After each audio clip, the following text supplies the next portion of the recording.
한국 교회의 북한 정권과의 연합하는 흐름들, 가짜평화, 거짓평화, 2천만 북한 노예동족들의 해방과 구원을 위해 기도하는 대신에 한반도 평화라는 이름으로 북한 우상체제와, 즉 강도만 자든지의 이웃이 되는 게 아니라 강도의 이웃이 돼서 평화를 구걸하는 가짜평화, 거짓평화에서 벗어나기 위해 계속 영상을 올리고 있습니다.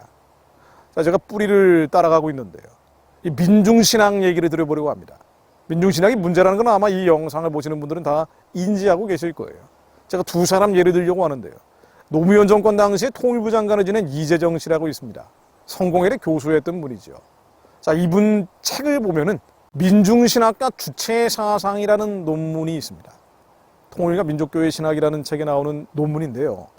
민중신학과 주체사상, 이 두 개를 비교한 거예요. 읽어보겠습니다. 이런 관점에서 볼 때 주체사상이 결국 전후의 생존과 발전을 위한 불가피한 정책으로서 그 독특성이 있음을 인정해야 할 것이다.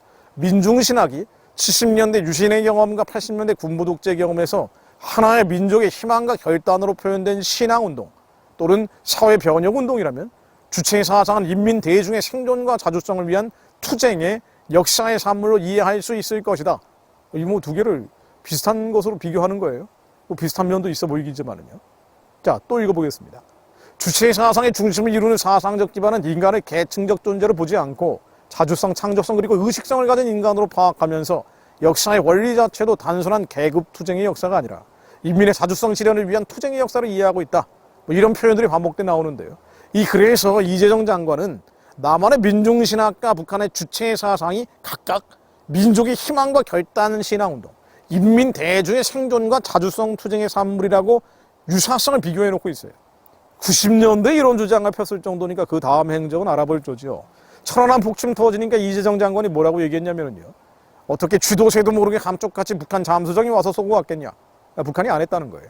또 북한에서 김정일화를 생일 선물로 받은 적이 있습니다. 장관할 때 일이죠.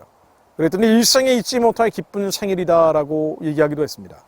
북한의 선군 정치에 대해서는 김정일 총비서 추대 10년, 김 위원장이 추진해온 강성대국 정책의 일정한 완성으로 김정일 위원장의 통치 역량이 북한 내외에 입증된 면이 있다.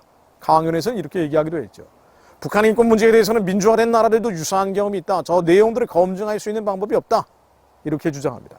북한 정권에 대해서는 한없이 관대하고 북한 주민에 대해서는 더없이 잔인한 거죠. 자, 또 다른 사람 예를 들어보죠. 문익환 목사 아시죠? 영화배우 문성근 씨의 아버지 말입니다. 이 문익환 목사는 89년도에 미립북을 했죠. 김일성을 만나고 왔습니다.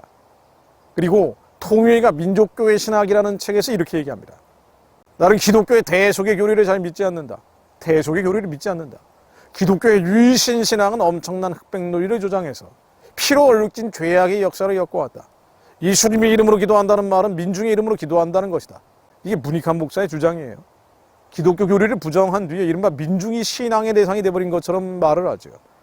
물론 이 민중에는 고난받는 북한 동포는 배제되어 있습니다. 사실 예수님 이름으로 기도한다는 말은 민중의 이름으로 기도하는 것이라고 생각한다. 그래서 저는 요즘 기도할 때면 고난받는 당신의 아들, 딸들의 이름으로 기도합니다라는 것이 좋겠다고 생각을 합니다. 예수님의 기도는 바로 그런 기도였습니다. 나는 기독교의 대속의 교리 같은 것은 잘 믿지 않는 사람입니다. 그런 것이 아니라고 저는 생각합니다. 이런 생각을 하고 있기 때문에 김일성하고 만나고 온 거겠죠. 그런 목사 신분 가졌지만은요, 기독교의 유일신 신앙을 부정하고요. 그러니까 김일성을 신으로 떠받드는 북한 체제를 긍정하고 인간백정 김일성을 형제처럼 껴안을 수 있었던 겁니다. 그에게 사탄, 어둠, 악을 부정하는 것은요, 그가 표현한 것처럼 배타적인 독단, 엄청난 흑백 논리로 비춰졌는지도 모릅니다. 그런데 한국교회가 지금 그런 북한 정권과 문익환식 연대를 하는 방향으로 가는 것은 기이한 일이죠. 엽기적인 일입니다. 자, 봉수 칠골교회와 관련돼서 거짓평화, 가짜평화 이야기를 여러 편을 통해서 정리해봤습니다. 한국교회가 영적인 분별력을 가질 수 있기를 기도합니다. 한국교회 안에 선악을 분별하는 기도가 나올 수 있기를 기도합니다. 에베소서 3장 14절로 이러함으로 내가 하늘과 땅에 있는 각 족속에게 이름을 주시는 아버지 앞에 무릎을 꿇고 비노니 그 영광의 풍성을 따라 그의 성령으로 말미암아 너희 속사람을 능력으로 강건하게 하옵시며 믿음으로 말미암아 그리스도께서 너희 마음에 계시게 하옵시고 너희가 사랑 가운데서 뿌리가 박히고 터가 굳어져서 너희 모든 성도와 함께 지식에 넘치는 그리스도의 사랑을 알아. 그 넓이와 길이와 높이가 깊이가 어떠함을 깨달아 하나님의 모든 충만하신 것으로 너희에게 충만하게 하시기를 구하노라. 지식에 넘치는 그리스도의 사랑을 알아. 하나님, 저희가 우리의 지식과 경험과 정보를 뛰어넘는 그리스도의 사랑을 깨닫게 하시고 그 넓이와 길이와 높이와 깊이가 어떠한지 깨닫는 자들이 되게 하시어 그리스도의 영으로 충만하게 하사 하나님의 선하고 기쁘고 온전하신 뜻이 무엇인지 분간하여 알게 하시며 그 뜻을 하늘에서처럼 이 땅 가운데 땅으로 만들어진 우리의 육신 가운데 나라와 민족 가운데 이뤄내는 자들이 되게 하옵소서. 북한의 우상숭배의 진이 평화적으로 무너지고 무너진 자리에 하나님의 성전을 세우는 거룩한 군대 마하나임의 군대가 이 민족교회 가운데 일어나게 하옵소서. 예수 그리스도 이름으로 기도드립니다. 아멘.